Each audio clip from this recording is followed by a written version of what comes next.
Hi, good afternoon. This is Stephanie Horsley at the Clay County Heritage Center, and I want to show you around in our Diverksting Gallery, specifically at the Spencer Fire of 1931. So for those of you that cannot make it in right now to our facility, you can watch and learn more about the Spencer Fire and what we have in that part of our exhibit here. Our Diverksting Gallery has Clay County history, and it's a permanent exhibit. For those of you that can come into our facility and check it out, we are open Tuesday through Friday from 10 to 4, and then Saturday from 10 to 3. We have free admission thanks to Spencer Hy-Vee sponsorship, and we would love to see you. Last year was a hard time for people to come and get in, and we have lots of space here. If you can come, you're going to be able to social distance, and we just ask that you wear a mask. I have mine ready. I'm here by myself right now, but with other people here, then we wear a mask. So anyways, I am going to turn this around so you can see. As you come into this part of the gallery, we have the Spencer Fire of 1931, just a banner that tells you that you're coming in here. And over here, I'll show you this. This is this is an interactive exhibit that we received about a year ago. This is a really awesome exhibit. I don't have it turned on right now, but it's something, if you come in here, you can interactively go through and learn more about the Spencer Fire. So make sure to let us know if that's something you want to look at. We've got some awesome photos on this wall of the fire. This is really a neat one. So the Spencer Fire happened on June 27th, 1931. That day was a very hot day, around 100 degrees, and there was a strong southwest wind. The fire originated in Bjornstad Drugstore, which is this building here. Bjornstad is where the hen house is currently located. So you can see the road here, that's Main Street, and it's looking north. And so we've got over here is the west, over here is east, and then this is south.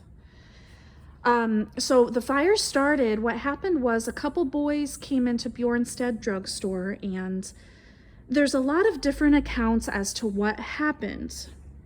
They had a big fireworks display, and I've heard the story that the kids took a lit punk and got some fireworks. They lit the fireworks. I've heard that a lit match accidentally fell into the fireworks display. Whatever happened, it started the fire very quickly, and there was a little bit of an explosion. Amazingly, nobody was killed out of all that. There was some injuries, but what happened was the fire, just the conditions that day, it spread very quickly. And it talks about over here, this shows what Spencer looked like in the spring of 1931 before the fire. So the drugstore's right here. Look at all those neat cars. And that would be the east side of Grand, looking north. This is the inside of the drugstore. And so when the explosion happened and the fire started, women, telegraph operators at the Western Union started calling out for help. And so that's what this talks about, the wire operators and the telephone girls that called out saying, "We've got a fire in Spencer, we need help."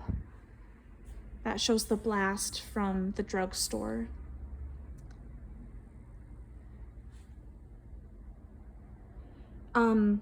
So as they were rounding up help, that fire was burning quickly, and it says here it crossed the main street. It went to the east side of the road, and with that strong southwest wind, the fire was on the west side and the east side, and it was burning north.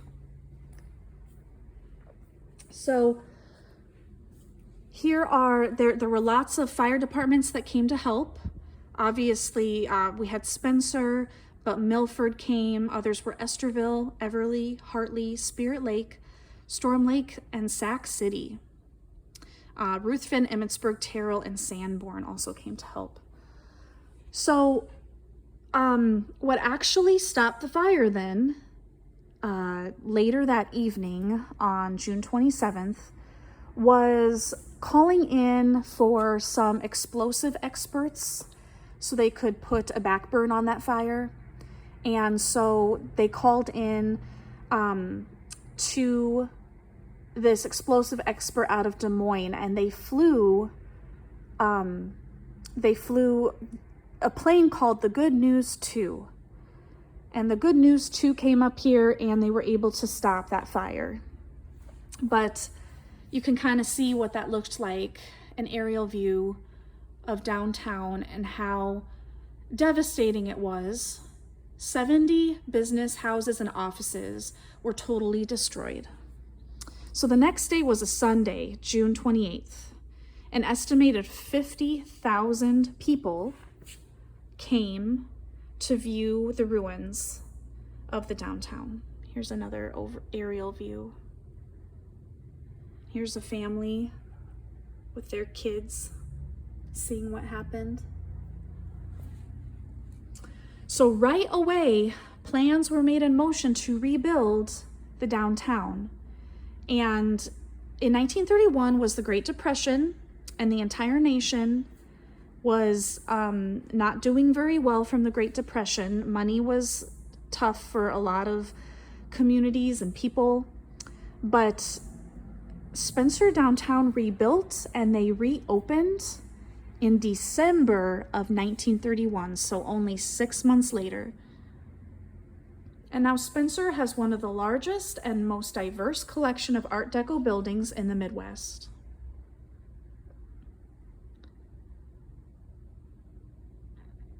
You can see. So we also have, as a part of our fire exhibit, our 1918 LaFrance fire truck.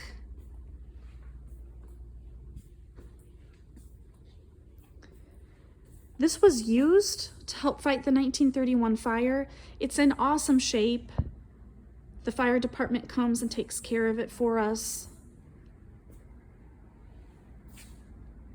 But it's a really awesome artifact to have here. And we have some other artifacts towards the back. So I'll take you back here. Just do a little walk. Okay, we have back here some more items. In this display case, it just has, some papers about rebuilding after the fire. This is from July 9th of 1931. We actually have, the president at the time, Herbert Hoover, reached out to Spencer after this happened. And so we were in touch with the president. These are 2 red portable Carpenter lights from the 1950s. This was from the Spencer Fire Department. We have some other neat artifacts. This is a siren up top that was used in the 1960s by Alvin Rouse, donated by the fire department.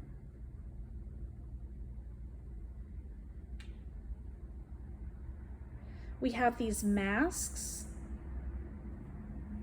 gas masks, a picture of the 1932 Spencer Fire Department. These are pyrene fire extinguishers that were used by the Spencer Fire Department from the 1930s until 1957. So you would throw these, they're filled with pyrene, and that would put out the fire. Here's a red warning light used by Alvin Rouse in the 1960s. Here's some fireman equipment, a badge, and the hat. These were used in the 1930s. We've got a fireman's helmet and coat. This would have been used in the 1960s, the boots. We've got a toy fire engine that dates back to 1922. This is a fire pump that would have been strapped onto a fireman's back, used for grass fires. That's interesting. Here's a fire extinguisher that has some dry chemical in it. Dates back to 1900. Here's some more uniforms. A fiberglass helmet from the 1950s, along with this duck coat, it's called. This is a 1940s style hat.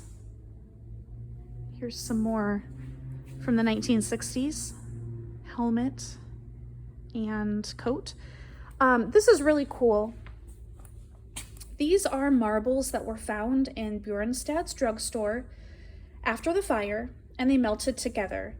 And that fire was so hot it melted the glass from the marbles, and it needs to be at least 900 degrees Fahrenheit to start melting glass. So that is how hot that fire burned that day. All right, well, that kind of concludes our little tour. I thank you so much for joining me today. Like I said, if you can make it in and see the rest of our Dvursten gallery and see this exhibit, we'd love to have you here. Stay safe, and we'll see you next time. Bye.